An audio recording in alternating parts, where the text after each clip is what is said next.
Disney CEO Bob Iger has a rather interesting update on the future of the Avengers. This time, he doesn't confirm a solo Avengers outing, he confirms that the Avengers will live on without the Avengers. Yeah.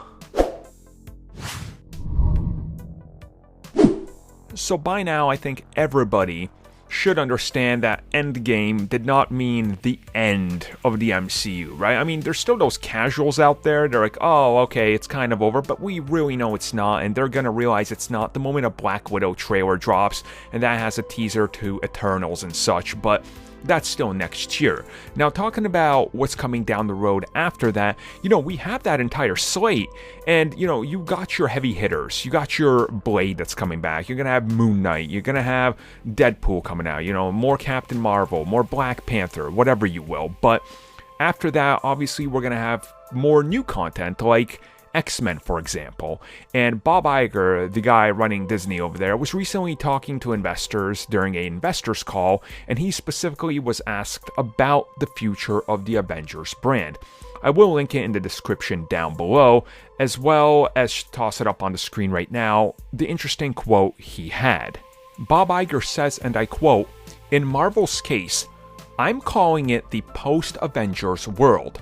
It doesn't mean there aren't films being made with characters from the Avengers. In fact, we have Black Widow coming out in fiscal of 20, and a Thor 4 movie in the works. And I can go on and on. We are also mining other characters like Eternals." Okay, so you probably just heard that and you're a little confused, right? Because it's very weird. Like he says, he's calling it the post-Avengers world. But it doesn't mean there aren't films being made with Avengers, characters from the Avengers. And again, the way he describes it, he says, well, there's Black Widow, she's an Avenger. There's a 4th Thor movie, she's an Avenger. But this time, he literally doesn't say Avengers films, right? So I think that's causing a lot of confusion.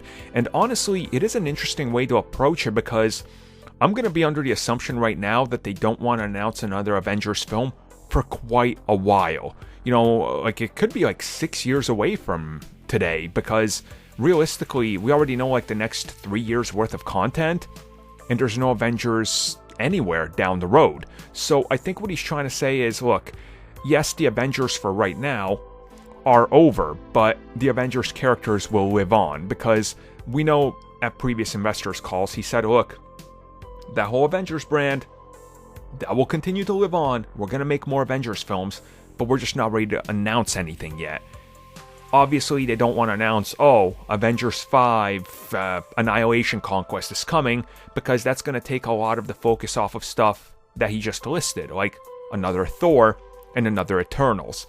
And again, they have to be strategic about this, because last time they did this, revealed an entire slate with Avengers films at the end, it derailed Age of Ultron. So, they're being strategic about it, but in due time we will get it. But for right now, he's just saying, yes, it's a post-Avengers world, because that's what we're kind of showcasing with these new franchises.